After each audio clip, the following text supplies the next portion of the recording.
তুমি যেই জেলায় বসে রয়েছো এই নদিয়া জেলার থেকেই আগে খাদ্য দপ্তরে যে দুর্নীতি হয়েছে সেই দুর্নীতি নিয়ে অভিযোগটা এসছিল। সেই অভিযোগ পুলিশ মানে কোনো কাজ তো করেইনি, উপরন্তু যেই মালগুলোকে পাওয়া গেছিল গুদামজাত অবস্থায় সেই মালগুলোকে আনক্লেমড মাল বলে ডিক্লেয়ার করে দিয়েছে। শাসক দলে গিয়ে সেই শাহজাহান সেই পাড়ার গুন্ডার থেকে আজকে কি হয়েছে, তার বাড়ির মহিলাদের তুলে নিয়ে যাচ্ছে, পিঠে খাওয়ার আবদার টাবদার করছে, পিঠে হাত বুলোতে বুলোতে, এই সব তো হচ্ছে। মানে সমস্যাটা হচ্ছে সিপিএমের আমলে যে ওই রাস্তার পাড়ার গুন্ডা ছিল সে আজকে নেতা হয়ে গেছে এই তৃণমূলের দৌলতে।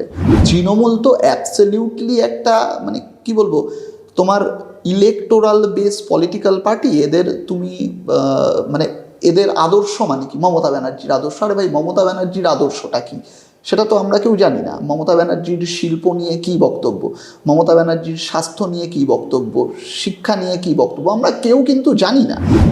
ঘটনা হচ্ছে প্রশাসন তো চলে না, প্রশাসনকে চালাতে হয়। প্রশাসনকে যারা চালাচ্ছে তারা এরমভাবে চালাচ্ছে।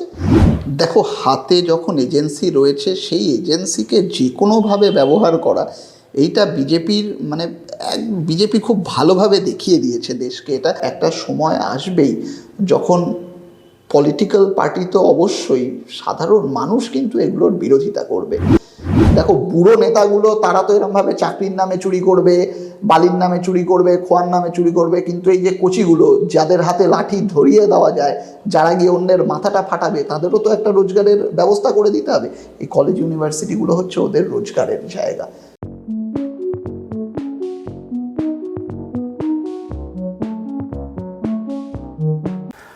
Hello everyone, welcome to mic on.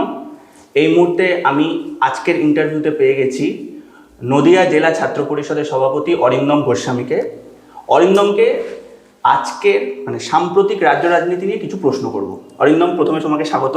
Thank you so much. হ্যাঁ অরিন্দম, প্রথম যে প্রশ্নটা তোমাকে করব সেটা হচ্ছে সন্দেশখালী নিয়ে প্রশ্ন করব, যেটা পশ্চিমবঙ্গের এই মুহূর্তে একটা মানে উত্তপ্ত বিষয়, বা অনেকেই যেটা বলছে সেটা সামনে চলে এসেছে, যার ফলে এটা নিয়ে কথা হচ্ছে।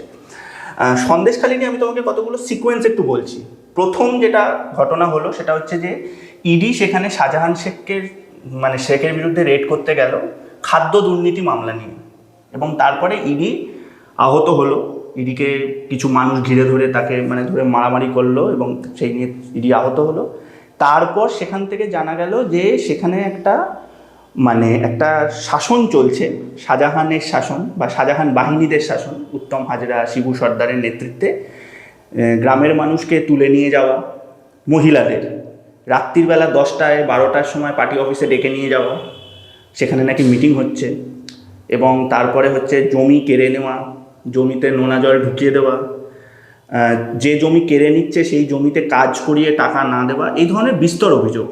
প্রথম আমি এবং শাসক পক্ষের জায়গা থেকে আসি। প্রথম বলা হলো যে কিছু হয়নি, তারপরে সেখানে সিপিএমের প্রাক্তন বিধায়ক ছিলেন নিরাপদ সর্দার, তিনি অ্যারেস্ট হলেন। তারপরে এখনও অবধি 130 জনের জমি ফেরত দেওয়া হয়েছে অভিযোগের ভিত্তিতে, কারণ প্রথম শাসক দল বললো সেখানে কোনো অভিযোগ নেই, তাই কিছু করা যাচ্ছে না। এবং তারপর পুরো বিষয়টাকে তুমি কিভাবে দেখো? দেখো, তোমার এই সিকোয়েন্সের আগেও একটা সিকোয়েন্স আছে।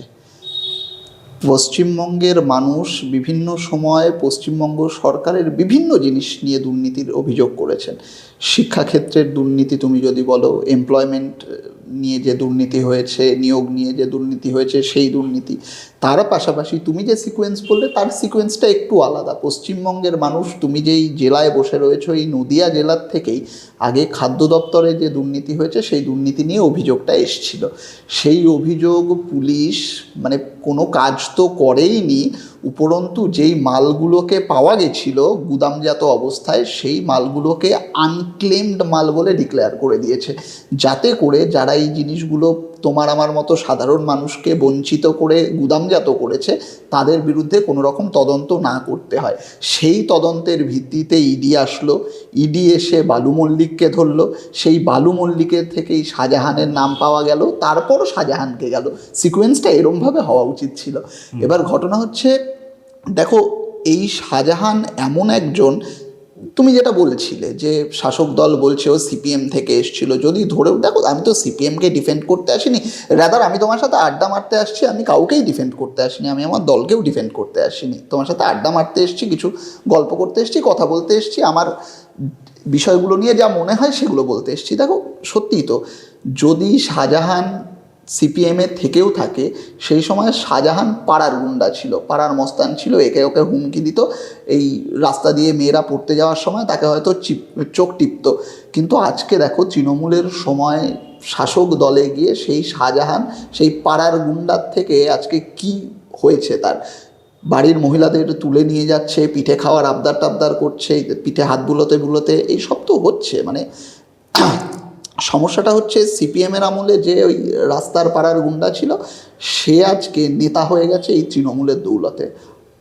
মানে বিরোধিতাটা এই জায়গাটায় হওয়া উচিত, প্রত্যেক দলেই কিছু না, এসব ঠ্যাঙাড়ে, এই সমস্ত মস্তান, এই সমস্ত মানে কী বলবো, সমাজ বিরোধী যাদের চিন্তাভাবনায় রয়েছে, মনস্তত্ত্বে যাদের সমাজ বিরোধিতা লুকিয়ে রয়েছে, সে সমস্ত থাকে।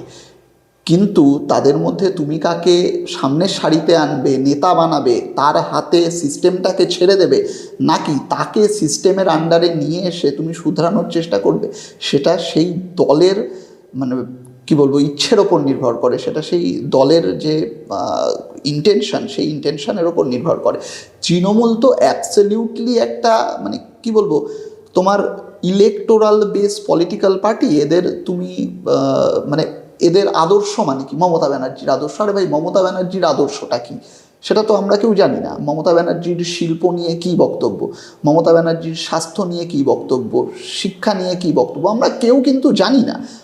তৃণমূলকে বলবে যে মমতা ব্যানার্জির আদর্শটা, আর মমতা ব্যানার্জির আদর্শটা কি, তার তো একটা রিটেন কিছু থাকবে। মমতা ব্যানার্জির দল তৃণমূল কংগ্রেস একটা absolutely electoral base political party. সেই পার্টি ইলেকশানে জেতার জন্য যাকে খুশি তাকে নিজের দলে নিতে পারে, যেরমটা হয়েছে। আর তুমি যদি বিরোধিতার যেটা বলছিলে যে বিরোধীদের বিভিন্ন তাদের যে কার্যক্রম, তারা কেন এই সমস্ত আনেনি, তাদেরকে গ্রেপ্তার করা হয়েছে বিভিন্ন সময়ে, তৃণমূল বলছে এগুলো। পরিষ্কার কথা হচ্ছে, দেখো তৃণমূল আজকে নিজের ভুলটাকে বিরোধীদের দোষ বলে, আমাদের থাকতে পারে, আমাদের এই বিষয়ে আন্দোলনে খামতি থাকতে পারে, আমাদের ইনফরমেশনে গলদ থাকতে পারে, কিন্তু যেটা খুব সত্যি কথা, এই যে শাহজাহানের বিরুদ্ধে যে অভিযোগ, সেই অভিযোগ তো মিথ্যে নয়। সেই অভিযোগ তো আমরা পলিটিক্যাল পার্টি হিসেবে আমরা আমাদের দোষ যদি মেনেও নেই যে আমরা তার বিরুদ্ধে পলিটিক্যাল আন্দোলনটা গড়ে তুলতে পারিনি, কিন্তু তার পাশাপাশি এটাও তো ঠিক, সেই এলাকার সাধারণ মানুষ আজকে যখন আন্দোলনটা তুলছে তখন সেটাকেও পলিটিক্যাল রূপ। তৃণমূল কি বলতে চাইছে আমি বুঝতে পারছি না, যে যখন একটা আন্দোলন তৈরি হচ্ছে, সেই জায়গার সাধারণ মানুষের সহজাত আন্দোলন তৈরি হচ্ছে, তখন বলছে এটা পলিটিক্যাল ইনফ্লুয়েন্স, আবার বলছে এই পলিটিক্যাল পার্টিগুলো কেন এতদিন ধরে কিছু বলেনি, এটা এদের ফেলিওর। মানে তৃণমূল কি বলতে চাইছে এরা নিজেরাই জানে না। হ্যাঁ, যদি আমাদের কিছু ফেলিওর থাকে সেটা নিয়ে আলোচনা হবে, সেটা আমরা পরবর্তীকালে শুধরে নেওয়ার চেষ্টা করব, কিন্তু তৃণমূল বা প্রশাসন আজকে যদি বিরোধীদের ছেড়ে শাহজাহানকে দেখে, শাহজাহানকে ধরে, তাহলে সন্দেশখালিতে যেই আগুনটা লেগেছে সেই আগুন নেভানো এখনও বোধহয় সম্ভব। আমি তোমাকে একটা প্রশ্ন করি, তুমি আমাকে বললে কথাটা যে বিরোধীদের মানে ভূমিকাটা নিয়ে বা এই মুহূর্তের সিচুয়েশন, আমি তোমাকে একটা কথা বলছি যে তৃণমূল কি বলতে চায়। দেখো কোর্ট যেভাবে কোর্টের মতো চলছে, আমি সেটা নিয়ে কিছু বলছি না, সেটা তো আদালতের রায় আসবে, সব হবে। একটা জিনিস আমার অদ্ভুত লাগে, যদি আমি প্রত্যেক দিন সন্ধ্যেবেলা ডিবেট দেখি, টিভির ডিবেট দেখি, অথবা তৃণমূলের যিনি মুখপাত্র কুণাল ঘোষ তার কথা শুনি, বা যারা তৃণমূলের অফিসিয়াল স্পোক্স পার্সন, হ্যাঁ মানে আমি বলছি যে অফিসিয়াল স্পোক্স পার্সনের তরফ থেকে যদি কিছু শুনি, ধরো আমার বিষয়টা না খুব অদ্ভুত লাগে, এবং বিষয়টা খুব মানে যাকে বলে একটা নির্দিষ্ট প্রোটোকলের মধ্যে লাগে। প্রথম যখন ঘটনা ঘটে তখন বলা হয় যে ওখানে কিছু ঘটেনি, তারপরে যেটা বলা হয় সেটা বলা হয় যে ওদের সঙ্গে তৃণমূল যুক্ত নয়, তারপর যেটা বলা হয় সেটা বলা হয় যে বিরোধীরা চক্রান্ত করছে, এবং তারপরে বলা হয় যে দেখুন আমরা তো শাস্তি দিলাম। মানে শাহজাহান শেখ প্রথমে কিছু করেনি, তারপর যখন শিবু হাজরা উত্তম সর্দারকে গ্রেপ্তার করা হলো তখন বলা হলো আমরা তো স্টেপ নিয়েছি। তারপরে যখন জমি ফেরত দেওয়ার ঘটনা ঘটলো তখন বললো দেখুন আমরা তো মানুষের পাশে যে জমি ফেরত দিচ্ছি। আমার কথা হচ্ছে তাহলে প্রথম ডিনাইলটা আসে কেন? মানে তুমি এটা প্রত্যেক ক্ষেত্রে দেখবে, তুমি যদি হাঁসখালি বলো, বকটুই বলো, তুমি যে কোনো ঘটনার ক্ষেত্রে দেখবে। আমার কথা হচ্ছে যে, এবং এই প্রত্যেকটা জিনিস ঘটে আদালতের রায়ের পর। আদালত যখন বলবে যে এ গ্রেপ্তার করা উচিত তখন বলবে যে গ্রেপ্তার হবে। আজ কুণাল ঘোষ বলেছেন বা গতকাল বলেছেন যে 7 দিনের মধ্যে ধরা পড়বে। তো আমার কথা হচ্ছে তাহলে প্রশাসনটা কোথায় চলছে? ঘটনা হচ্ছে প্রশাসন তো চলে না, প্রশাসনকে চালাতে হয়। প্রশাসনকে যারা চালাচ্ছে তারা এরমভাবে চালাচ্ছে। দেখো, তুমি যেটা বললে খুব সত্যি, সিকোয়েন্সটা সত্যিই এইটা, যে প্রথমে ডিনাই করব, তারপরে গিয়ে বলবো হ্যাঁ আমরা শাস্তি দিলাম। মানে বিষয়টাকে তুমি যদি এইভাবে দেখো যে এরা তো সত্যি তৃণমূল দলের সম্পদ। মানে তোমাকে আমি যেটা বলছিলাম যে এই তৃণমূল দল অ্যাবসলিউটলি ইলেকটোরাল বেস একটা পলিটিক্যাল পার্টি, যে একটা ইলেকশন যদি তৃণমূল হেরে যায়, তৃণমূল বলে কিছু থাকবে না। কেননা এদের সেই অর্থে আদর্শ, সেই অর্থে ভিশন মিশন বলে তো কিছু নেই। এই দলটা থাকবে না, থাকতে পারে না। সেই কারণে এই সমস্ত সম্পদগুলো যেন থেকে যায়, বা কখনো কখনো এদের যে হায়ারার্কি রয়েছে, দুর্নীতির তো একটা হায়ারার্কি থাকে। এই ধরো শাহজাহানের মাথার ওপর বালু ছিল, বালুর মাথার ওপর আমাদের কি বলবো, তোমার কালীঘাট থেকে ধরে এরা সব রয়েছে। তো এই যে হায়ারার্কিটা, এই হায়ারার্কিটাকে, নিচের যে হায়ারার্কিটা রয়েছে তাকে তো এই বিশ্বাসটুকু দিতে হবে যে তোমার সাথে দল রয়েছে। আবার এরা একইভাবে এদের যে পলিটিক্যাল বেসটা সত্যি, এ কথা তো অস্বীকার করার কোনো জায়গা নেই। পশ্চিমবঙ্গের একেবারে নিম্ন মধ্যবিত্ত স্তরের যে মহিলা রয়েছে, এমনকি পুরুষরাও রয়েছে, তারা মমতা ব্যানার্জিকে সত্যি এতদিন ধরে সমর্থন করে এসছেন, তারা ভালোবেসেছেন মমতা ব্যানার্জিকে। সেই জায়গায় তাদেরকেও একটা বার্তা দেওয়া, এই যে যখন যেমন তখন সেরম রূপ ধরা, এই যে জলের মতো নিজের ক্যারেক্টারটাকে রাখা, যে পাত্রে রাখবে, যখন যেই সিচুয়েশনে রাখবে সেই সিচুয়েশন অনুযায়ী নিজেকে পরিবর্তন করে নেব, এইটা বোধহয় মমতা ব্যানার্জির কাছ থেকে শেখার আছে এটা। আর মমতা ব্যানার্জির দলই তৃণমূল সেটা ভালোভাবে অ্যাডপ্ট করেছে। যখন যেরম একদম দেখবে, যখন তুমি যখন জোটের পরিস্থিতি তৈরি হচ্ছে, মমতা ব্যানার্জিকে পাত্তা দেওয়া হচ্ছে না কংগ্রেস থেকে, সেই সময় মমতা ব্যানার্জি হঠাৎ করে গেল পাটনায়, পাশে বসে বললো Rahul Gandhi is my favourite, অমুক তমুক কী সব বললো। তারপরে আবার কয়েকদিন বাদে ঘুরে এসে পরিস্থিতি যখন ঘোরালো হচ্ছে, এই সমস্ত দুর্নীতি আসছে, সেই সময় আবার বললো কংগ্রেস নিজের একা দাদাগিরি চালাচ্ছে। এই যে সিচুয়েশনের সাথে সাথে নিজেকে পাল্টে নেওয়া, নিজের কোনো স্ট্যান্ড পয়েন্ট না থাকা, এটা মমতা ব্যানার্জির কাছ থেকে শেখার একটা জিনিস। হ্যাঁ, এটা ঠিকই তুমি বলছো। আরেকটা জিনিস আমি তোমাকে বলবো, যেটা আমার মনে হয় যে তুমি দল পরিবর্তনের কথা বললে, এই ব্যাপারে আরেকটা দল যাকে আমরা হয়তো শিখতে পারি সেটা হচ্ছে বিজেপি। তো বিজেপি নিয়ে আমার একটা প্রশ্ন তোমার কাছে আছে। সাম্প্রতিককালে ইলেকট্রাল বন্ড নিয়ে একটা সুপ্রিম কোর্টের রায় এসছে যে ইলেকট্রাল বন্ড অসাংবিধানিক। একদম পরিষ্কার সুপ্রিম কোর্ট রায় দিয়েছে, এবং তারপরে সুপ্রিম কোর্ট বলেছে খুব সম্ভবত 4 মার্চের মধ্যে তাদেরকে ওয়েবসাইটে দিতে হবে যে কত টাকার ইলেকট্রাল বন্ড তারা নিয়েছে। এবার যারা ইলেকট্রাল বন্ড সম্বন্ধে আমাদের সাধারণ মানুষ যদি একটু মানে কম জানেন বা জানার জন্য আমি একটু বলছি, সেটা হচ্ছে ইলেকট্রাল বন্ড মানে হচ্ছে যে যে কোনো রাজনৈতিক দলকে কিছু মানুষ চাঁদা দিতে পারে। এবার এতদিন ধরে সেই জিনিসটা যেভাবে চলতো সেটা হচ্ছে যে আপনি চাঁদা দিলে সেটার একটা ট্রান্সপারেন্সি থাকতো, মানে সেটা খোলা বাজারে আসতো। বিজেপি আইন করে এটা এনেছিল যে কে কত টাকা চাঁদা দিচ্ছে, মানে কে দিচ্ছে এবং কত টাকা চাঁদা দিচ্ছে, এটা কোনোভাবে সামনে আসবে না। এবং সুপ্রিম কোর্ট এই রায়ের এগেনস্টে বলেছে এটা আনকনস্টিটিউশনাল, এটা চলতে পারে না। এবং জানা যাচ্ছে যে প্রায় 6,000 কোটি টাকার ইলেকটোরাল বন্ড সংগ্রহ করা হয়েছে বিজেপির দলের। এবার এখানে একটা মজার জিনিস আছে, মানে যে এতটুকু তো আমাদের আইন, আমি যেটা অরিন্দমকে প্রশ্নটা করব সেটা হচ্ছে যে 2014 থেকে 2020 সাল অবধি একটা ট্রেন্ড দেখা গেছে যে 2020 সালের পর, মানে 2014 থেকে 14তে যেহেতু বিজেপি সরকার আসে, কংগ্রেস চলে যায়, 14 থেকে 20 অবধি যে দলগুলো কোনো দিন বিজেপিকে কোনো চাঁদা দেয়নি, 20 সালের পর থেকে তাদের ইডি রেড হয়, তাদের কোম্পানিতে, তাদের বাড়িতে ইডির রেড হয়। এবং 20 সালের পর থেকে তারা, আমি 20 বলছি কারণ এটা আমাদের মাথায় রাখতে হবে যে 19 সালে ইলেকশন হয়েছিল, সেকেন্ড দ্বিতীয়বার মোদী সরকার দিল্লিতে ক্ষমতায় আসে বা সেন্ট্রালে ক্ষমতায় আসে। তো তারপর থেকে বিভিন্ন কোম্পানিতে ইডির রেড হয় এবং সেখান থেকে টাকা বিজেপির ফান্ডে যায়। এবং হয়তো ঐতিহাসিকভাবে যে কোনো একটা মানে পার্টি, কোনো একটা কোম্পানি যে হয়তো কংগ্রেসকে চাঁদা দিত, 20 সালের পর থেকে তারা আর দেয় না, শুধু বিজেপিকে তারা চাঁদা দিতে শুরু করে। এবং রেড হওয়ার পর থেকে এই জিনিসটা শুরু হয়। আমরা জেনারেলি ভাবি যে রেড হলে শুধুমাত্র দল থেকে মানে নেতা পরিবর্তন হচ্ছে, কোম্পানির ক্ষেত্রে এই জিনিসটা হয়েছে। এই পুরো বিষয়টা তুমি কিভাবে দেখো? মানে ডিক্টেটরশিপ বলবে? দেখো, হাতে যখন এজেন্সি রয়েছে সেই এজেন্সিকে যে কোনোভাবে ব্যবহার করা, এইটা বিজেপির মানে বিজেপি খুব ভালোভাবে দেখিয়ে দিয়েছে দেশকে। এটা সারা দেশের কাছে আজকে স্পষ্ট হয়ে গেছে যে বিজেপি যখন নিজেদের ফেভারে কাউকে আনতে হয়, সেটা আর্থিক দিক থেকে বলো, সেটা সেই নেতার কে নিজের দলে আনার প্রশ্নে বলো, সেই সমস্ত প্রশ্নে বিজেপি সমস্ত রকম এজেন্সিকে কাজে লাগাতে পারে। ইডির রেড, তারপর তোমার সিবিআই রেড, এই সমস্ত করে অন্যান্য দল থেকে ভাঙানো, এই অভিযোগ তো আমাদের ছিলই।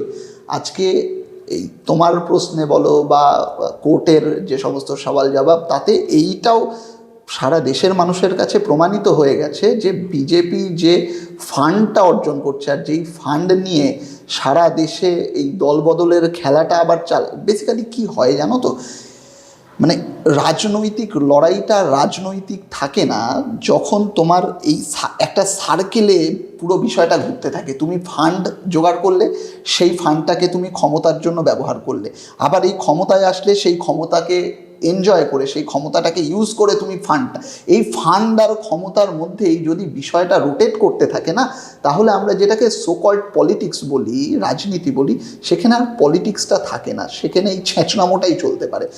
আজকে তুমি কোম্পানির নাম বললে, আমি তোমাকে এমন একজনের নাম বলছি যে ভারত থেকে চলে গিয়েছে, ভারতে ওয়ান্টেড, ভারতবর্ষে ওয়ান্টেড, ভারতবর্ষ থেকে পালিয়ে গিয়ে অন্য দেশে রয়েছে। সে বলেছে বিজেপি থেকে আমাকে জোর করে এখানে পাঠিয়ে দেওয়া হয়েছে আমার কাছ থেকে পয়সা নিয়ে, আমি সে পয়সাগুলো ফেরত দিতে চাই, কিন্তু বিজেপি আমার কাছ থেকে পয়সা নিয়েছে, নিয়ে আমাকে দেশে রেখে এসছে। আমি কিংফিশারের মালিকের কথা বলছি। এই জিনিস যে আরও কত হয়েছে সেটা মানে সেই হিসেব ঈশ্বরই জানেন। কিন্তু দেখো, এই যে বিজেপির তো আমরা আর এই যেগুলো যে অসাংবিধানিক নিয়মটা ঠিক নয়, এটা তো আর আমরা বলিনি, এটা কোর্ট বলেছে। কিন্তু বিজেপি কি করেছে? বিজেপি আমাদের জাতীয় কংগ্রেসের 6খানা অ্যাকাউন্ট সিজ করে দিয়েছে। এই যে প্রসিডিওর, মানে কোর্টের নির্দেশে একটা নিয়মকে বেনিয়ম বলা হচ্ছে, অনিয়ম বলা হচ্ছে, আর সেই আক্রোশে আমাদের কংগ্রেস পার্টির যে পলিটিক্যাল অ্যাকাউন্টগুলো রয়েছে সেগুলো সিজ করা হচ্ছে। দেখো, বিজেপি হয়তো ভোটে জিতেছে, দুটো পরপর ইলেকশন জিতেছে, বিভিন্ন রাজ্যে ক্ষমতায় আছে, ঠিক আছে, তাদের কংগ্র্যাচুলেশনস। কিন্তু এইভাবে দেশ চলে না। একটা সময় আসবেই যখন পলিটিক্যাল পার্টি তো অবশ্যই, সাধারণ মানুষ কিন্তু এগুলোর বিরোধিতা করবে, যে এইভাবে সাধারণ মানুষ থেকে ধরে বিভিন্ন কোম্পানির থেকে ধরে তাদের পয়সা জোর করে নেওয়া, আর তার পাশাপাশি অন্য একটা রাজনৈতিক দল। দেখো, এই পয়সা যে কেবল ভোটে খরচ হয়, কংগ্রেস নিজের পার্টি ওয়ার্কারদের পেছনে খরচ হয়, এমনটা তো নয়। এই যে তুমি বলো যে আমাদের ভারত জোড়ো যাত্রা হলো, সেই ভারত জোড়ো যাত্রায় আমাদের খরচা হয়েছে, গাড়ি, যে সমস্ত মানুষরা থাকা খাওয়া, তাদের পেছনে একটা খরচ হয়েছে। এই খরচগুলো তো আমরা ওই পয়সার থেকে করেছি। আর যাত্রাটা তো সাধারণ মানুষের ইস্যু নিয়ে হয়েছে, সেইগুলোকে এই যে আমাদের মুভমেন্ট, সাধারণ মানুষের জন্য মুভমেন্ট, এই মুভমেন্টগুলোকে বন্ধ করে দেওয়ার যে চক্রান্ত, এটাও কিন্তু সাধারণ মানুষরা বুঝতে পারবে। আর সেদিনটা বিজেপির জন্য খুব একটা ভালো হবে না। তা তোমরা এরকম করে খরচ করছো কেন? তোমরা বরং নেতাদের কিনে নাও, যেরকম বিজেপি করছে টাকা দিয়ে, তাহলেই তো ভালো হয়। যে পয়সাটা দিয়ে তোমরা সাধারণ মানুষের জন্য ভাবছো, যেটা বিজেপি যেভাবে সাধারণ মানুষের জন্য ভাবে, নেতা কিনে নিল, সরকার কিনে নিল। প্রথমত এই যে ইলেকটোরাল বন্ড ফান্ড ইত্যাদির দৌলতে বিজেপির যা ফান্ড হয়েছে, সেই ফান্ড আমাদের নেই, অত ফান্ড নেই। আর নিয়ত বলেও তো একটা কথা আছে, আমাদের যখন ফান্ড ছিল আমরা সেই সময়ও এই সমস্ত জিনিস করিনি। তো আমাদের নীতিতে আটকায়, আমাদের নীতিতে আটকেছে বলেই আমরা এটা করতে পারিনি, আগে করতে পারিনি, ভবিষ্যতেও করব না। আর আমাদের সেই ফান্ডও নেই। একটা কথা তোমাকে আমি জিজ্ঞেস করবো, এটা আমার জানতে খুব, মানে এটা আমার এই প্রশ্নটা আমার তোমাকে করার খুব ইচ্ছে আছে, মানে করছে আর কি, যে যখন 2014 সালে মানে কোরাপশনের মানে কথায় কোরাপশনের বিষয়ে কিন্তু কংগ্রেস চলে যায়, মেইনলি কোরাপশনের বিষয়। এবং 2014 সালে যে বিজেপি বোধহয় খুব সম্ভবত, আমি যদি ভুল না করি, 32% মতো ভোট পেয়েছিল, 31-32% ভোট, মানে মোটামুটি এগেনস্টের ভোটটা, বিরোধী ভোটটা বেশি ছিল। এবং তার মানে এবং সেই সময় যে কোল স্ক্যাম, 2G স্ক্যাম যে কথাগুলো হয়েছে, তারপরে কতটা কি প্রমাণ হয়েছে এটা আমরা জানি, আমি সেটা নিয়ে খুব ডিটেলসে যাচ্ছি না। কিন্তু তখন একটা কথা উঠতো 6 লাখ কোটি টাকা, 6,000 কোটি টাকা, 600 কোটি টাকা, এরকম একটা কথা উঠতো। 6 লাখ মানে প্রায় বোধহয় 2 লাখ না 6 লাখ কোটি টাকার ব্যাপারটা আলটিমেটলি চলে গেছিলো সব মিলিয়ে। তারপরে তার বোধহয় কিছুই প্রমাণ হয়নি, খুব সম্ভবত বোধহয় খুব সামান্য কিছু বোধহয় একটা ধরা পড়েছিল বা কিছু প্রমাণ হয়নি। এখন এই 6,000 কোটি টাকা এটা কিন্তু প্রমাণিত। এই জিনিসটাকে তুমি কিভাবে দেখো? দেখো, এটা এটা এটা খুব সত্যি কথা বলেছো তুমি, যে জাতীয় কংগ্রেস যে 2014 সালে হেরে গেল, তার পেছনে করাপশানটা একটা ইস্যু ছিল। করাপশানের যে অভিযোগটা, সেই অভিযোগটাই সবচেয়ে বড় ইস্যু ছিল। আর করাপশানের ইস্যুটাই সবচেয়ে বড় ইস্যু ছিল। কিন্তু এই তুমিও যেটা বললে, যে বিভিন্ন সময়ে সরকারি যে সমস্ত সংস্থাগুলো এই নিয়ে আলোচনা করেছে, এই নিয়ে তদন্ত করেছে, তারা বিভিন্ন সময় এসে এটা স্টেটমেন্ট দিতে বাধ্য হয়েছে যে না, যেটা বলা হয়েছিল, যেই করাপশানের কথা বলা হয়েছিল, সেই করাপশানের তথ্যগুলো মিথ্যে ছিল। এটা কিন্তু তারা বলতে বাধ্য হয়েছে। আর তোমাকে আমি রিমাইন্ডার দেবো, একটা খুব হাম্বল রিমাইন্ডার, যে সেই সময় বিজেপির যে মুভমেন্ট করাপশানের এগেনস্টে, সেটা কিন্তু ততটা জোরালো ছিল না, যতটা জোরালো যে সাধারণ মানুষ সেজে, সাধারণ মানুষের নিয়ে পলিটিক্যাল এজেন্ডাগুলোকে দাঁড় করানোর কাজটা যে সমস্ত মানুষগুলো করেছিল। যেমন তুমি আমাদের ইসের কথা বলতে পারো, আমাদের তৎকালীন গান্ধী যাকে বলা হতো, আন্না হাজারের কথা বলো, তুমি যদি রামদেব বাবার কথা বলো, তারা প্রত্যেকেই, মানে দেখুন, আমি বলছি না এই মানুষগুলোর পলিটিক্যাল কোনো ওপিনিয়ন থাকতে পারে না, আমি বলছি না যে এই মানুষগুলো যদি মনে করে যে কোথাও করাপশন হয়েছে সেটা নিয়ে আন্দোলন করার অধিকার নেই, কিন্তু আমাদের কোথাও না কোথাও মনে হয়েছে যে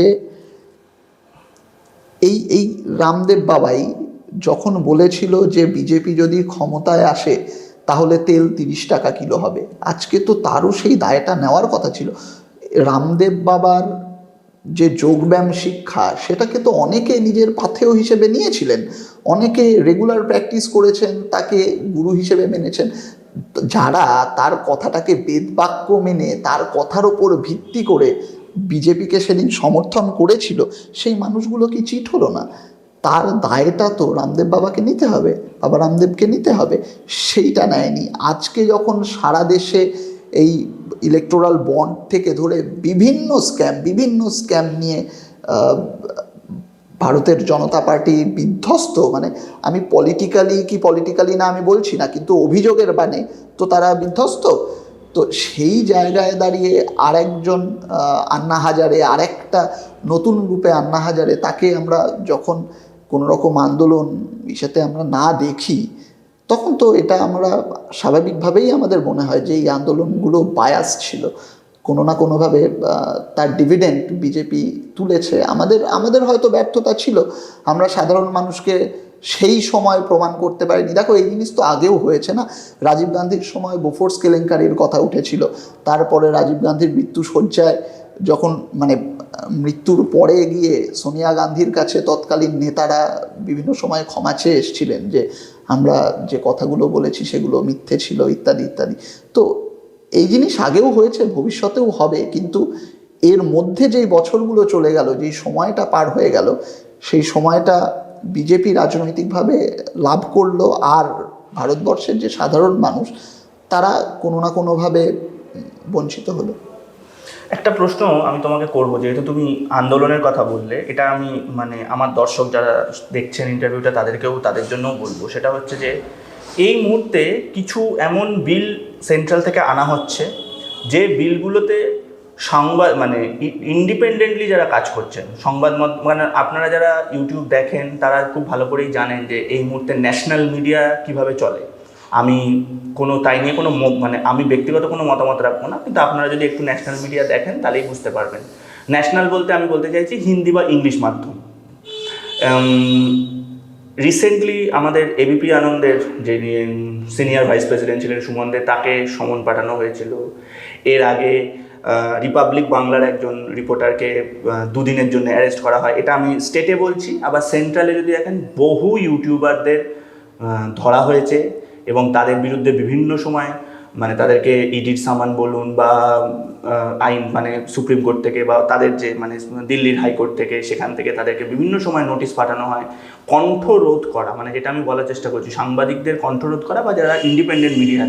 এই মুহূর্তে একটা বিল এসছে, কিছুদিন আগেও একটা জিনিস এসেছিল, যেখানে মোটামুটি এইটা বলা হচ্ছে যে এরপর সরকার বিরোধী কথা বা এমন কথা যেটাতে, এবং সরকার বিরোধী তো ঠিক এভাবে বলেন, মানে তারা বলেন না, তাদের যেটা বক্তব্য থাকে যে এমন কোনো কথা যাতে উত্তেজনা ছড়াতে পারে। এবার উত্তেজনা কিসে ছড়াবে সেটা সরকার ডিসাইড করবে। সেই কথা বললে সেই চ্যানেলের বিরুদ্ধে যে কোনো সময় কোনো ঘটনা ঘটতে পারে আর কি, তাদের মানে টেলিকাস্ট মানে সেই ভিডিওটা বন্ধ করে দেওয়া হতে পারে, তাদেরকে তুলে নিয়ে যাওয়া হতে পারে।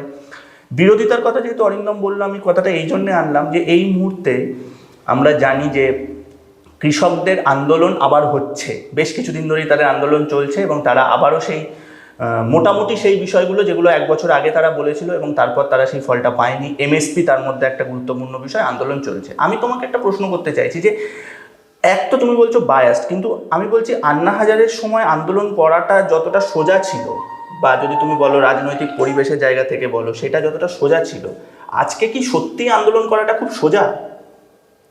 দেখো, সরকার সেদিন সোজা রাখতে দিয়েছিল। আন্না হাজারের আন্দোলন বলো বা এই আন্না হাজারের আন্দোলনকে যারা সারা দেশের কোটি কোটি মানুষের কাছে পৌঁছে দিয়েছে, তাদের সেই দিন সেই অধিকারটা ছিল, সেই স্বাধীনতাটা ছিল। আজকে সেই স্বাধীনতা নেই। আজকে তুমি যদি মিডিয়া দেখো, মিডিয়ায় খুব কম মিডিয়া রয়েছে। আমি তোমাদের অভিনন্দন জানাবো, তোমরা যারা ইন্ডিপেন্ডেন্টলি করছো কাজ, তারা মানে প্রত্যেকটা দলেরই তাদের বক্তব্য তোমরা তুলে ধরার চেষ্টা করছো। দেখো, ঠিক ভুল সবারই হতে পারে। আমি ভুল বলতে পারি, আজকে আমি বিজেপির বিরোধিতা করছি, বিজেপি ঠিক হতে পারে। প্রত্যেকের মতামতটা তো প্রকাশ করার যে অধিকার, সেই অধিকারটা থাকবে, আর সেটাকে 5 জনের কাছে তুলে ধরার দায়িত্ব তোমরা নিয়েছো, আমি তোমাদের অভিনন্দন জানাই। কিন্তু আজকে এই যে কৃষক আন্দোলন হচ্ছে, তুমি বলো তো কটা ন্যাশনাল মিডিয়া, কটা মানে সোকল্ড প্রতিষ্ঠিত মিডিয়া এটাকে হাইলাইট করছে? আজকে কি এটা কম বড় ইস্যু? একটি ছেলে মারা গিয়েছে, এইটাই যদি কোনো পলিটিক্যাল ডিভিডেন্ড নেওয়ার জায়গায় থাকতো, তাহলে কেউ না কেউ এটাকে দেখাতো না। তারা তো দেখিয়ে বলেছে তারা খালিস্তানি। এক্স্যাক্টলি, আমিও সেটাই বলছি যে আজকে যদি আন্দোলন করো, তুমি সরকারের বিরোধিতা করো, তাহলে তুমি হয় কোনো না কোনো বিচ্ছিন্নতাবাদী ট্যাগ তোমার গায়ে পড়ে যাবে। এইটাই অত্যন্ত যন্ত্রণার, জানো তো। তুমি দেখো যে তুমি সংবাদ মাধ্যমের কথাই বললে, সংবাদ মাধ্যম অনেকে আমাদের বিরুদ্ধে অভিযোগ করে যে যখন ভারতবর্ষে এমার্জেন্সি হয়েছিল, সেই সময় সাংবাদিকদের একের পর এক সাংবাদিকদের জেলে পড়া হয়েছিল, ইত্যাদি ইত্যাদি। দেখো, তোমার এমার্জেন্সি ঠিক ভুল সেটা নিয়ে হাজারো বিতর্ক হয়েছে, আরও হতে পারে। আমার মনে হতে পারে ঠিক, তোমার মনে হতে পারে ভুল, কিন্তু সেটা কিন্তু একটা প্রসিডিওর ছিল, যে আমাদের সংবিধান স্বীকৃত একটা প্রসিডিওর। সেই প্রসিডিওরের মাধ্যমে একটা জিনিসকে ইমপ্লিমেন্ট করা হয়েছে। আবারও বলছি, সেটা ঠিক হতে পারে, সেটা ভুল হতে পারে, কিন্তু সেটা একটা প্রসিডিওরের মাধ্যমে। আজকে যখন সারা ভারতবর্ষে কোনো রকম এমার্জেন্সি নেই, সেই সময় তুমি জানো ভারতবর্ষের যে মিডিয়া, সেই মিডিয়ার স্বাধীনতার নিরিখে সেই মিডিয়া 180টা দেশের মধ্যে 161তম জায়গায় রয়েছে। 161তম। আর কোথায় নামবো? পাকিস্তানের থেকে নিচে আছে আমরা। আর কোথায় নামবো আমরা? একেও যদি আচ্ছেদিন বলা যায় যে আমাদের বলার অধিকার, আমাদের, এমনকি তোমরা তো 5টা মানুষকে শোনাও, আমাদের বলার অধিকার, আমাদের শোনার অধিকার, সমস্ত কিছু সরকার যেটুকু ইচ্ছে করছে সেটুকু তুমি বলতে পারবে, আর সেইটুকুই আমার কান অবধি আসবে। মানে তোমার বলার অধিকার খর্ব করা হচ্ছে, আমার শোনার অধিকার খর্ব করা হচ্ছে। এর চেয়ে মানে বোধহয় কিছু হতে পারে না, এর চেয়ে নীচ কাজ বোধহয় হতে পারে না একটা স্বাধীন দেশে। আর তুমি পশ্চিমবঙ্গের উদাহরণ দিলে, পশ্চিমবঙ্গে হ্যাঁ সত্যি পশ্চিমবঙ্গকে তো প্রমাণ করতে হবে যে সারা ভারতবর্ষের পশ্চিমবঙ্গ সারা ভারতবর্ষেরই অঙ্গ। তো সেই ধারা বজায় রয়েছে। 161 নামাতে গেলে পশ্চিমবঙ্গেরও তো কন্ট্রিবিউশন লাগবে, সেই জায়গায় পশ্চিমবঙ্গ একই কাজ করছে, ঠিক আছে। আমি আরেকটাও, তুমি পশ্চিমবঙ্গের কথা বললে, আমি একটা প্রশ্ন তোমাকে পশ্চিমবঙ্গ নিয়ে আবারও করবো। সেটা হচ্ছে যে আমরা দেখলাম যে ঘটনাটা সন্দেশখালীতে ঘটেছে সেটা বসিরহাটের আন্ডারে পড়ছে আর কি, কনস্টিটিউয়েন্সি ধরি। বসিরহাটের এমপি কিন্তু আমরা সেখানে যেতে দেখিনি, সেই জায়গার লোকাল এমএলএ তিনি যাননি, মুখ্যমন্ত্রী যিনি নিজে স্বরাষ্ট্রমন্ত্রী তিনি যাননি। এবং একটা মানে এরকম একটা জিনিস নিয়েও খুব বিতর্ক উঠেছে একটা মহল থেকে, যে তিনি একটা গেম শোতে গিয়ে সেখানে খেলাধুলো করছেন, সেই গেম শোতে তিনি করছেন। আমি বলতে চাইছি যে এইটা একটা প্রশাসনিক জায়গা থেকে কতটা ফেলিওর বলে তুমি মনে করো? দেখো, ঘটনা হচ্ছে লোকাল এমএলএ বলো, লোকাল এমপি বলো, এই তোমাকে হায়ারার্কির কথা বলছিলাম না, হায়ারার্কিটাও তো এরমভাবে হয় যে শাহজাহানের নেতা লোকাল এমএলএ, লোকাল এমএলএর নেতা লোকাল এমপি, তার নেতা মমতা ব্যানার্জি, হায়ারার্কিটা তো এইভাবেও হয়। এই যে প্রতিবাদী যারা রয়েছেন, কে বলতে পারে বলো তো যে আজকে লোকাল এমএলএ বা লোকাল এমপি তাদের বিরুদ্ধেও যে অভিযোগগুলো রয়েছে, এমনটা তো হতেই পারে যে মমতা ব্যানার্জি যে 25% 75%-এর কথা বলেছিল, সেটাই ওপর দিকেও এরমভাবে ভাগ হতে হতে যায় যে লোকাল এমএলএর তার মধ্যে একটা পার্সেন্টেজ থাকবে, লোকাল এমপির, সেইগুলো নিয়েও যে আন্দোলন হবে না তার তো কোনো নিশ্চয়তা নেই। সেই জায়গায় মমতা ব্যানার্জি সেফ সাইড খেলা দুজনকে পাঠিয়েছেন, একজন হ্যালো বাবু আর একজন গেল বাবু। তো তারা দুজনে মিলে হেলে দুলে চলছেন, ওখানে যাচ্ছেন, দেখছেন। কিন্তু সমস্যা হচ্ছে যে দেখো, আলটিমেটলি যদি পরিস্থিতিকে তোমার সামলাতে হয়, তাহলে বিরোধী সেই জায়গার যারা আন্দোলনকারী তাদেরকে না সামলে আগে নিজের দলের লোকগুলোকে সামলানো উচিত। যাদের বিরুদ্ধে আন্দোলন তাদেরকে যদি ধরতে পারে, আর এই অ্যাসিওরেন্স দেখো, তুমি টিভির চ্যানেলগুলো খুলবে, সেখানে যারা বক্তব্য রাখছেন যে সমস্ত মহিলারা, তারা কিন্তু বিভিন্ন সময় বলছেন যে আমরা মমতা ব্যানার্জির দল করি। তারা বলছেন যে আমরা মমতা ব্যানার্জির দল করি, কিন্তু এরা আমায় ভোট দিতে দেয়নি। তারা বলছেন আমরা মমতা ব্যানার্জির দল করি, কিন্তু বলেছে যে পার্টি অফিসে না গেলে আমার কোদালের বাঁট দিয়ে পেটবে। এ সমস্ত কিন্তু মমতা ব্যানার্জির দলের লোকরাও বলছে। আর তারা কিন্তু এই শিবু শাহজাহান এদের দেখে তৃণমূল করছে না, এরা কিন্তু মমতা ব্যানার্জিকে দেখে করছে। মমতা ব্যানার্জির ওসব খেলা মেলা, কোমর ধরে নাচা, এই সমস্ত ছেড়ে অবিলম্বে তার যে নৈতিক দায়িত্ব রয়েছে, তার যে মানে কি বলবো আশু কর্তব্য রয়েছে, সেই আশু কর্তব্য আগে তার করা উচিত। সেটা যদি না করে সন্দেশখালী শান্ত হতে পারে না। এ সমস্ত সুজিত বোস গিয়ে মানে তাদের দিয়ে হবে না, হওয়ার নয়। তারা যেরমভাবে যাচ্ছে, প্রথমে গিয়ে বলছে এদের মধ্যে কে দোষী, কি করব, এই যে গেল একজনকে সরিয়ে দিল, তোমার দুজনকে দাঁড় করিয়ে দিল, তাদের বিরুদ্ধে অভিযোগ। আরে কালকে সন্দেশখালী থেকেও তৃণমূলের পদ নিতে চাইবে না, যা পরিস্থিতি তৈরি হয়েছে। যে যা পরিস্থিতি, যে আজকে যদি আমি তৃণমূলের কোনো পদাধিকারী হই, কালকে আমার বাড়িঘর জ্বালিয়ে দিতে পারে। দেখো, এই যে পরিস্থিতি তৈরি হয়েছে, একে আমরা কেউ সমর্থন করতে পারি না। সুস্থ মানুষ কেউ একে সমর্থন করতে পারে না, আমিও করছি না। কিন্তু সত্যিই তো একটা জ্বালা, কোথাও না কোথাও কোনো না কোনো যন্ত্রণা তাদেরকে আজকে এই এতটা ভায়োলেন্ট হতে প্রভোক করেছে। সেই প্রভোকেশনটাকে দূর করার দায়িত্ব কিন্তু সরকারের। সেই আর মমতা ব্যানার্জি, আর তুমি যাই বলো না কেন, মমতা ব্যানার্জি আলটিমেটলি তো একটা মহিলা মুখ।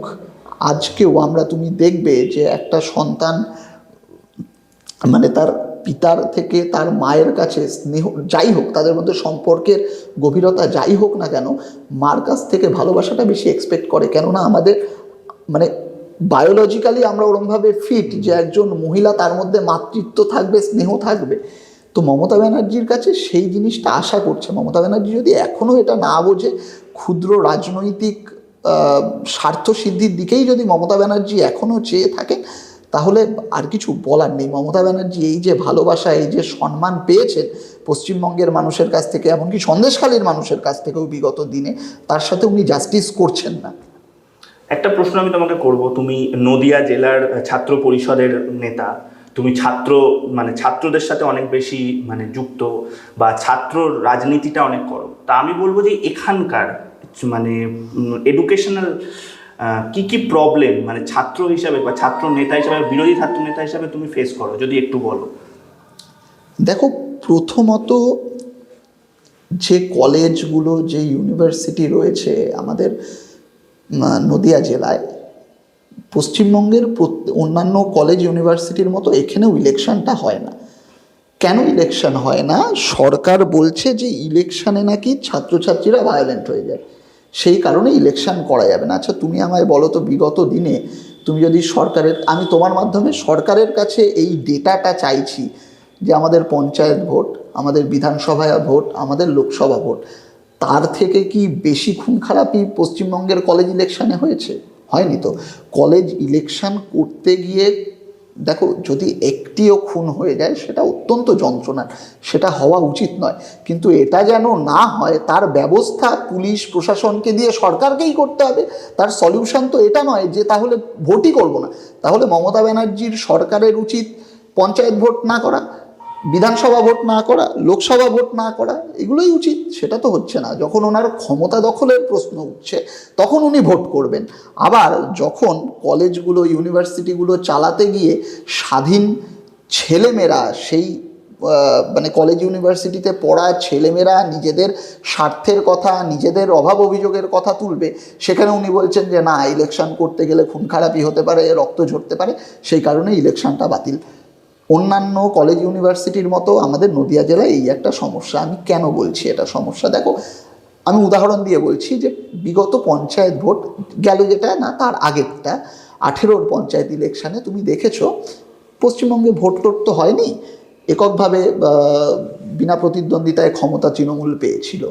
পেয়ে কি হয়েছিল, যে তৃণমূলের যে সমস্ত পঞ্চায়েতের প্রতিনিধি, তাদের মনে একটা ধারণা জন্মেছিল যে যদি এইভাবেই ক্ষমতা পাওয়া যায় তাহলে আমি কাজ কেন করব।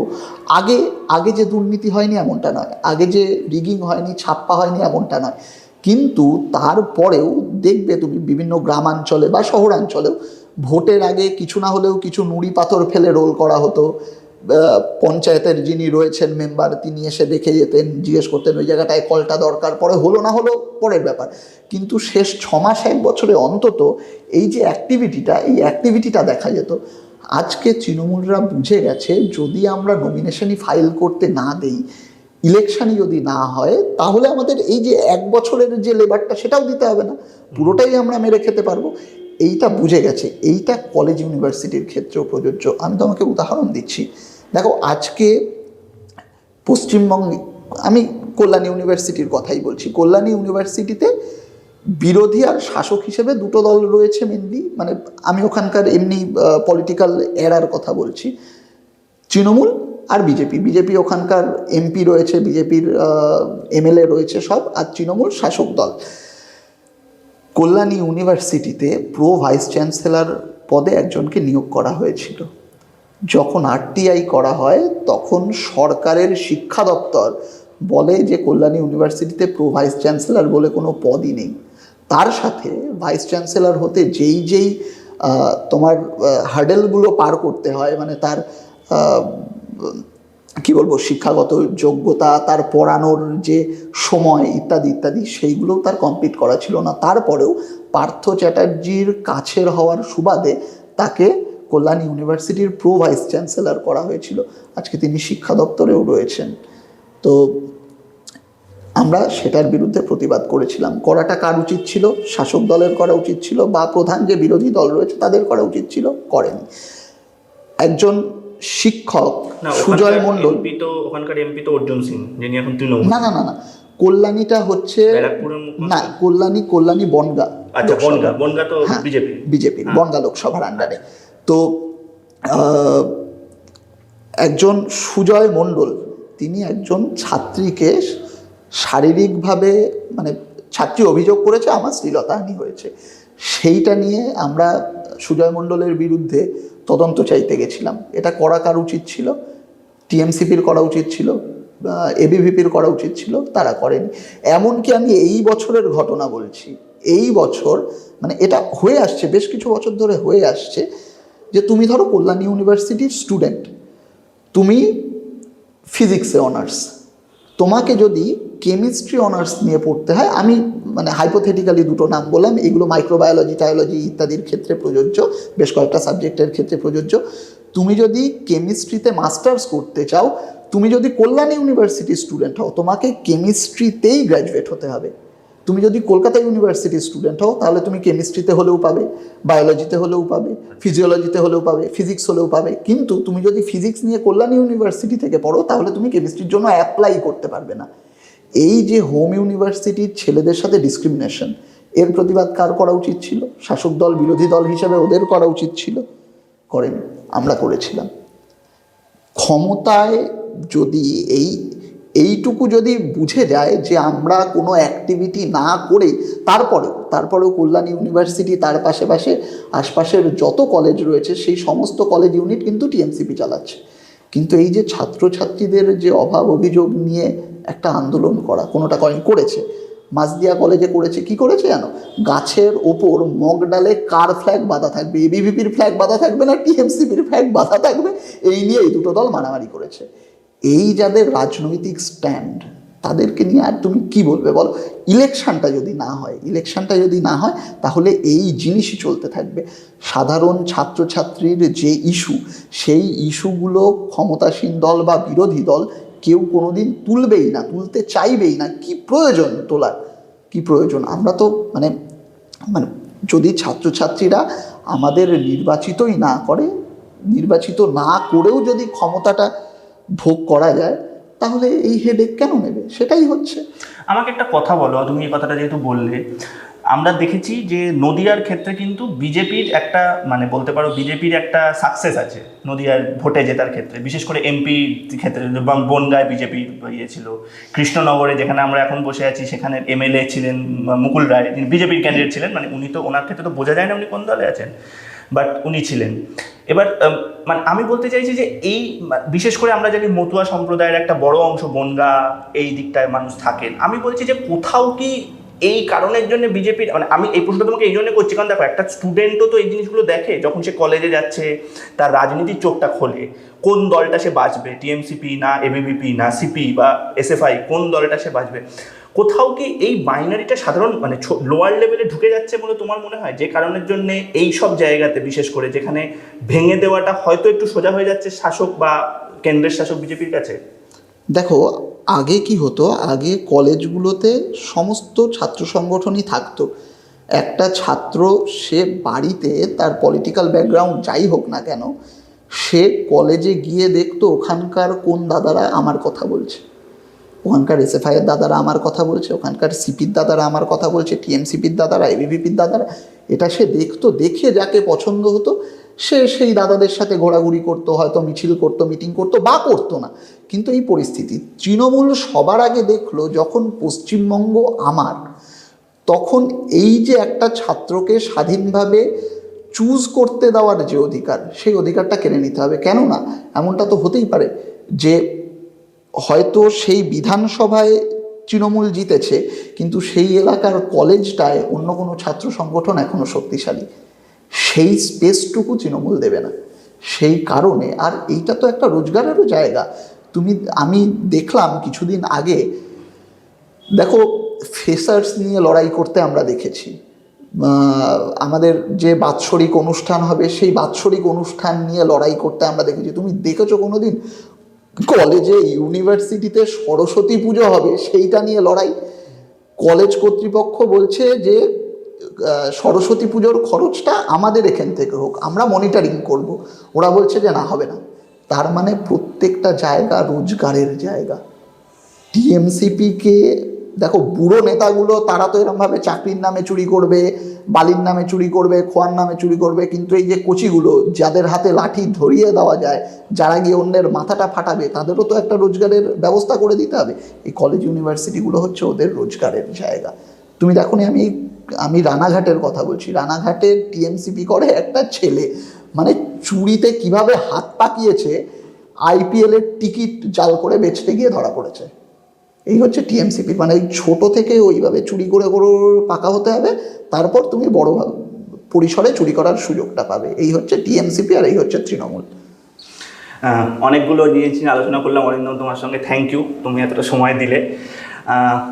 আমি এরকম ইন্টারভিউ করি, যারা আপনারা মাইকন দেখেন তারা জানেন।